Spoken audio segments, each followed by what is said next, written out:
26 मई 2024 खैबर पख्तूनख्वा में air ambulance का इजरा किया जा रहा है। जब चीफ मिनिस्टर साहिबा ने मरियम नवाज शरीफ साहिबा ने पंजाब में एयर एम्बुलेंस का ऐलान किया, उसके बाद गंडापुर साहब ने फटाफट ये एक कॉपी किया और उन्होंने कहा कि एयर एम्बुलेंस का जो है वो आगाज किया जा रहा है।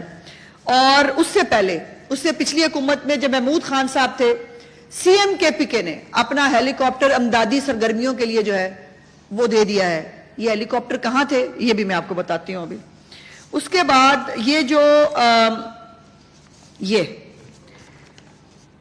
वजीर आला अली मोइन गंडापुर की हदायत के मुताबिक अब एयर एम्बुलेंस इंसानी फलाह बहबूद के लिए इस्तेमाल होगी। इख्तिशाम अली मशीद जो है वो, और उन्होंने कहा कि उसका टेस्ट रन भी ले लिया है। ले जी, मशीर वजीर सेहत ने टेस्ट रन भी ले लिया था, लेकिन ये 2 घंटे ये एयर एम्बुलेंस जो है ये लोगों को रेस्क्यू करने के लिए नहीं पहुंच सकी। और ये वाकया अफसोस की बात यह है कि ये पहला नहीं है। इस सूबे में 12 साल से जो है वो एक ही पार्टी की हुकूमत है। दुनिया भर के सियाह जो है, खैबर पख्तूनख्वा एक बहुत खूबसूरत सूबा है, बहुत खूबसूरत जगह है जहां बहुत सारे सियाती मुकामात हैं। और 2018 की इलेक्शन कैंपेन में भी एक महात्मा ने वादा किया था कि मैं सड़कें बनाऊंगा। वैसे तो जब पंजाब में सड़कें बनती थी तो वो उससे कौमें तरक्की नहीं करती, लेकिन उन्होंने कहा था कि वो जो है वो सड़कें बनाऊंगा और यहां पर हम टूरिज्म को फरोग देंगे। अभी भी मैंने कल रात को भी जो है वो चेक किया, कागान नारान एक मेन स्पॉट है, बहुत रश होता है वहां पर जो आलम है इस वक्त कसम पुरसी का, और हर साल होता है कि वहां पर जो है वो लाइनें लगी होती हैं, कोई ट्रैफिक का इंतजाम नहीं है, कोई लोगों को रेस्क्यू करने वाला नहीं है। देखिए, वाकयात होते हैं, हो जाते हैं, लेकिन सवाल ये होता है कि हुकूमतें उससे क्या सीखती हैं। क्या उस एक वाकये के होने के बाद अगले वाकये को होने से रोका जाता है या नहीं जाता, ये टेस्ट केस होता है हुकूमत के लिए। लेकिन यहां यह है कि मैं आपको बताना चाहती हूं कुछ वाकयात कि एक तो यह है कि वहां पर जगह जगह पर दरियाए सवात के ऊपर होटल्स मौजूद हैं, और वो होटल्स जो हैं वो किसकी पर्ची पे बनते रहे पिछले 8 साल में, कौन कौन जो है वो वहां पर होटल बनवा रहा था उन किनारों के ऊपर, ये केपीके के सहाफी हजरात जो है वो बहुत अच्छे से जानते हैं।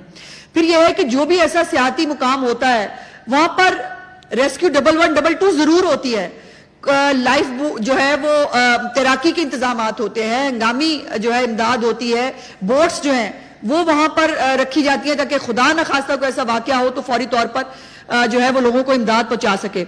लेकिन ऐसा कुछ नहीं है दरियाए सवात में। दरियाए सवात में जो है वो इससे पहले भी बहुत सारे वाकयात हो गए हैं। 2023 में जो है बटग्राम में एक केबल कार की तार टूटी थी, आपको याद होगा, और उस वक्त भी जो है वो वहां के जो लोकल लोग हैं और पाक फौज ने आकर लोगों को रेस्क्यू किया था जब वो डोली की वो तार टूट गई थी।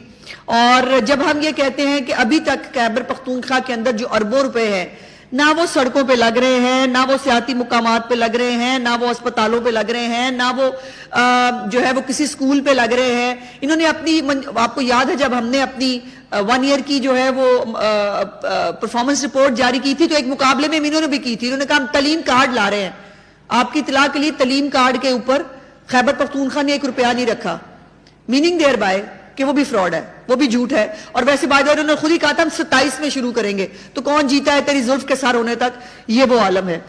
और 2022 में जो है इसी दरियाए सवात में 5 अफराद इसी तरह बह गए थे। 2022 से 2025 तक 3 साल थे।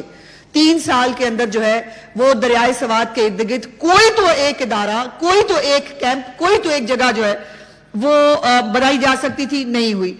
2022 में ही दोबारा शांगला के मुकाम पर जो है लैंड स्लाइडिंग के बायस 6 अफराद हलाक हुए। उन लोगों ने भी बहुत कॉल्स की, जो है वो कॉल्स बेचारे जरूर करते हैं। और मैंने कल, मुझे ये पता